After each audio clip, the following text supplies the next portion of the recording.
Baik, assalamualaikum warahmatullahi wabarakatuh. Perkenalkan nama saya Firman Fuad Al-Muklis. NIM saya dapat dilihat di video. Kali ini saya ingin membuat Anda untuk membuat aplikasi pengingat harian menggunakan Android Studio dan Jetpack Compose. Nah, langkah pertama adalah menyiapkan Android Studio. Jika Anda belum mengunduhnya, kunjungi developer.android.com dan unduh versi terbarunya.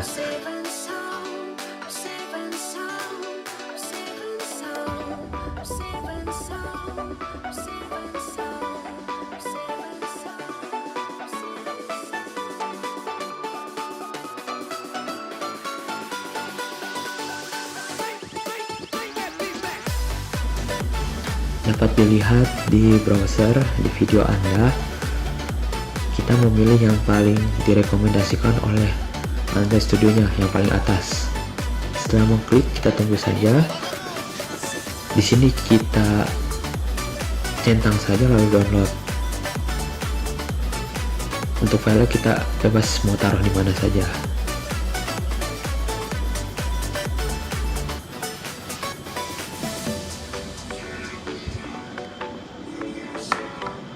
Setelah selesai, Anda dapat menginstal dan meluncurkannya. Setelah itu, kita masuk ke Android Studio-nya. Jika belum mendownload IDE-nya, kita bisa masuk ke langkah selanjutnya, yaitu mendownload SDK yang diperlukan untuk mengedit. Nah, di sini saya memilih Android 14. Nah, kalian centang saja. Kalau ini sesuai dengan pengaturan sistemnya, tidak perlu diubah lagi, kecuali untuk emulator jika ingin running yang menggunakan device emulator. Nah, seperti ini. Ini di oke saja. Lalu yang kedua, kita harus menginstal AVD-nya.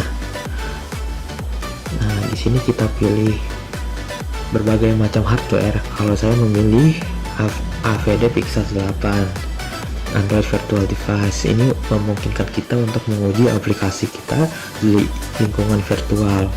Setelah itu create device Pixel 8 dan pastikan Anda memilih Android 14 yang tadi sudah. Nah, di sini sudah ada Android 14 offset downcake. Setelah itu tekan next saja. Nah, ini untuk penamaan bebas.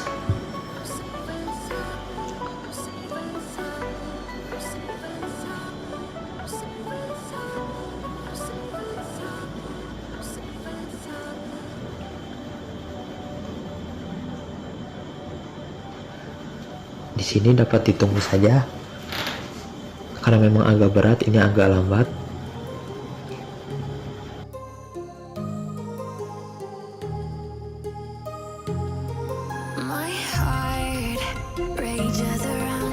Nah, tampilannya akan muncul seperti ini, seperti tampilan handphone pada umumnya.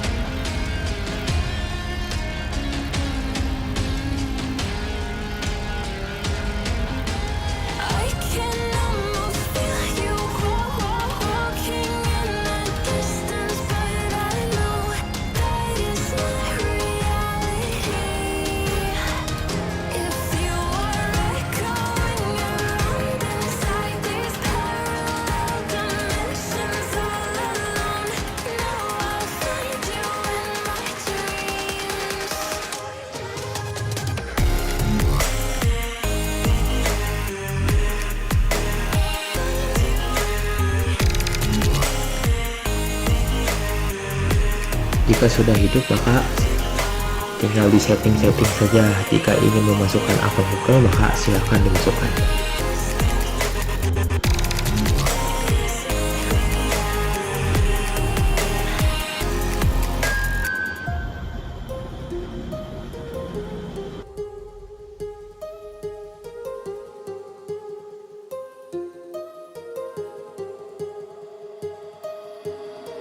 My heart rages around like an ocean in my head. Di sini kita close aja karena kita akan membutuhkan Android Virtual Device ini di akhir nanti.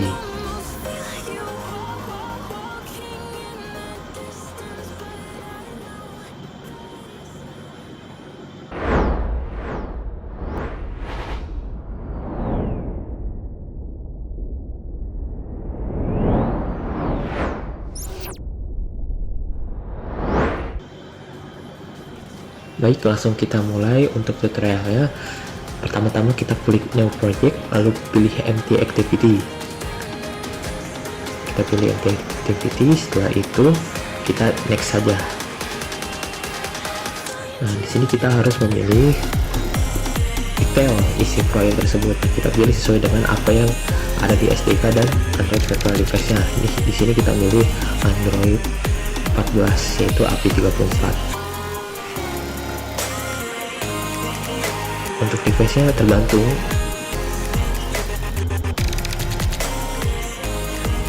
Di sini bahasanya kita memakai Kotlin. Nah, kita dapat mengganti nama. Misalkan kita beri nama daily reminder. Nah, dapat dilihat di video.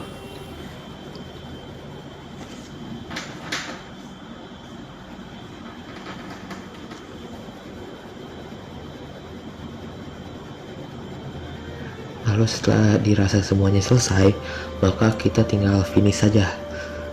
Nah, otomatis Android Studio akan membuat project yang akan kita laksanakan. Di sini dapat ditunggu saja.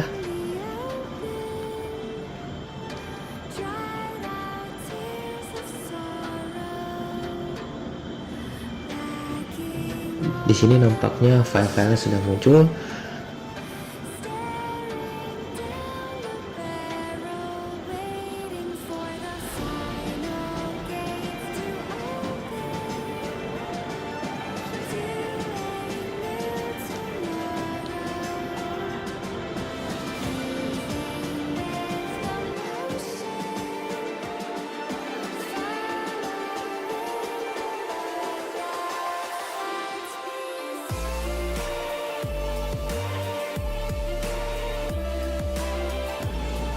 Nah, setelah selesai, maka kita langsung membuat hal yang pertama.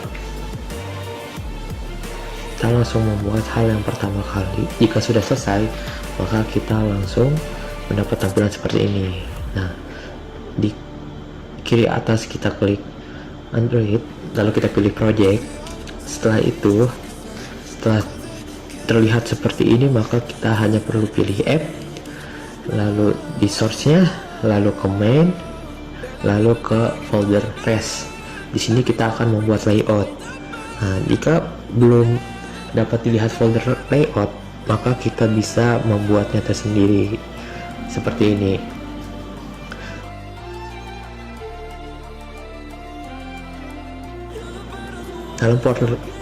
Dalam folder res, kita bisa klik kanan, lalu pilih layout.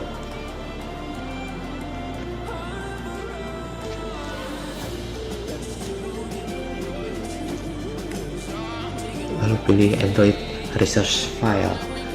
Nah, di sini dapat dilihat. Setelah itu kalian klik aja dan namakan folder ini folder layout. Nah, apa folder layout ini untuk apa? Folder layout ini untuk mendesain antarmuka pengguna menggunakan Jetpack Compose. Nah, Jetpack Compose adalah toolkit modern untuk membangun antarmuka pengguna di Android dengan deklaratif. Nah, setelah folder layout muncul, maka tinggal klik kanan lagi. Di sini dapat tertera. Ini kita menggunakan activity window XML. Di sini kalian copy aja atau kalian ikuti saja. Di sini sudah tertera. Tinggal klik kanan lagi, lalu kita pilih layout resource file. Nah, kita tulis activity XML. Setelah itu nanti dia akan menginisialisasi sendiri. Nah, setelah ini muncul, maka kita tinggal edit saja.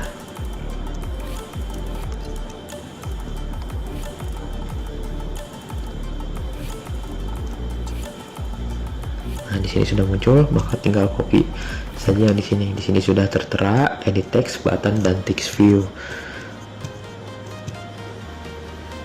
Nah, button itu untuk komponen tombol, lalu text field itu untuk komponen input text yang memungkinkan pengguna memasukkan teksnya. Lalu ada edit text untuk pengguna mengedit teksnya. Di sini kalian copy aja seperti ini. Terus di sini nampak muncul sebuah kesalahan, maka itu tidak apa-apa, kita tinggal ikutin saja apa yang sudah tertera.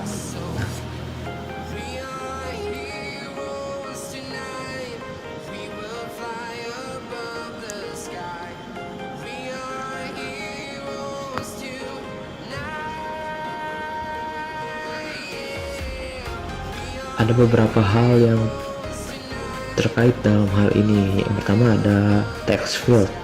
Nah, di sini kita mencari kesalahannya. Text field itu komponen input text yang memungkinkan pengguna untuk memasukkan pengingat mereka. Text field menerima dua parameter, yaitu value untuk nilai teks dan onValue change untuk memperbaharui nilai saat pengguna mengetik. Lalu ada button. Button itu untuk komponen tombol yang dapat diklik oleh pengguna untuk menambahkan pengingat. Nah, tombol ini ada parameter on click untuk menentukan aksi yang dilakukan. Nah, setelah semuanya selesai,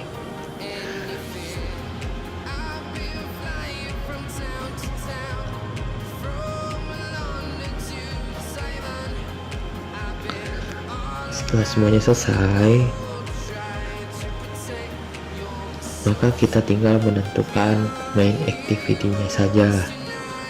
Nah, di sini untuk kesalahan bisa langsung diperbaiki dengan menggunakan klik kanan, lalu ini akan diperbaiki secara otomatis. Di sini dapat terlihat untuk visualnya di sebelah kanan. Lalu kita akan beralih ke main activity.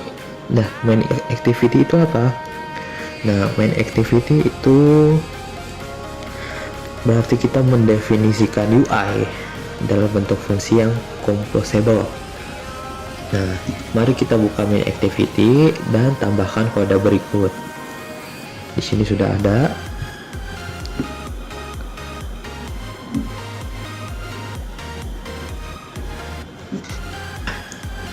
Mari kita uraikan komponen yang kita gunakan di dalam Reminder app. Yang pertama ada Jetpack Compose. Di sini dapat terlihat Compose itu toolkit modern untuk membangun UI yang deklaratif. Ini menggantikan XML tradisional dan memungkinkan kita untuk menulis UI. Yang kedua ada Composable Function. Fungsi ini anotasi Composable menandakan bahwa fungsi tersebut dapat digunakan untuk membangun UI. Terus ada text field untuk menginput teks, lalu ada button untuk komponen tombol. Terus di sini ada row and column. Nah, row and column ini komponen tata letak yang mengatur elemen-elemen UI secara horizontal dan vertikal. Lalu ada spacer untuk memberikan ruang antara elemen-elemen menggunakan UI lebih rapi. Nah, setelah semua selesai, jika sudah muncul seperti ini, maka dapat dipastikan bahwa Android Virtual Device-nya sudah berjalan dengan sempurna. Klik tanda run di atas yang berwarna hijau, maka Android Studio akan menginisialisasinya. Ini dapat ditunggu saja. Di sini kita akan mengetahui kesalahan ataupun gagal yang dapat terlihat. Nah, di sini nampaknya ada kesalahan, maka tinggal kita membetulkannya saja. Mengapa ada kesalahan? Karena ada properti yang tidak sesuai. Misalkan di sini, maka ini tinggal ganti saja sesuai dengan apa yang dilihat. Kita ubah aja mini SDK jadi 35 dan target SDK jadi 35. Di sini dapat terlihat 35 dan ini 35. Nah, jika sudah selesai, maka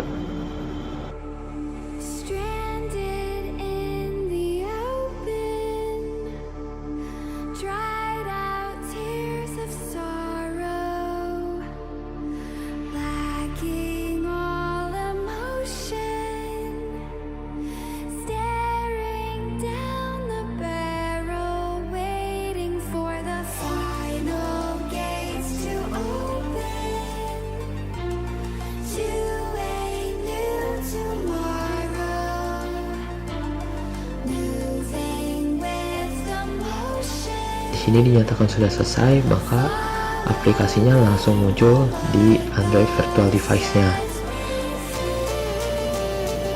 Tunggu saja.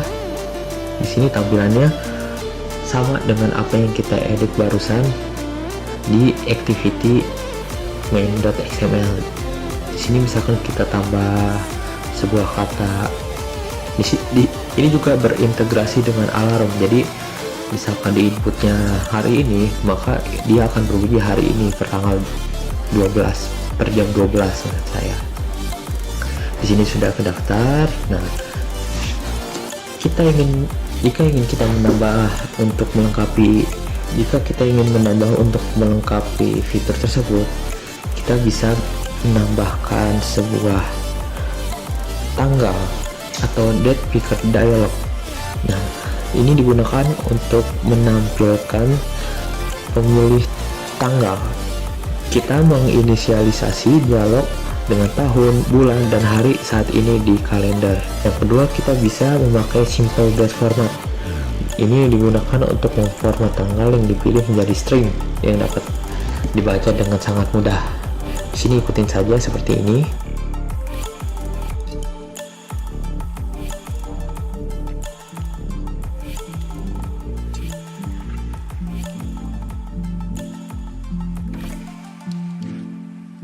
Jika sudah selesai, maka tinggal lihat saja, dia otomatis langsung menambahkan tanggal seperti ini, 1 Januari 2025 kita masukkan. Nah, dapat dilihat seperti ini.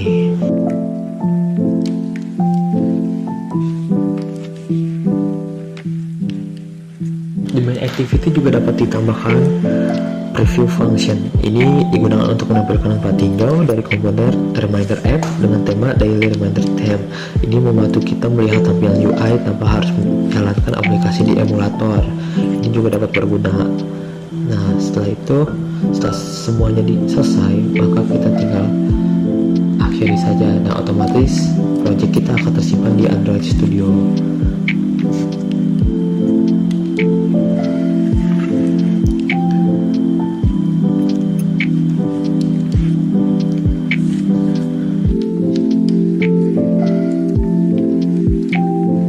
Terima kasih sudah menonton. Terima kasih.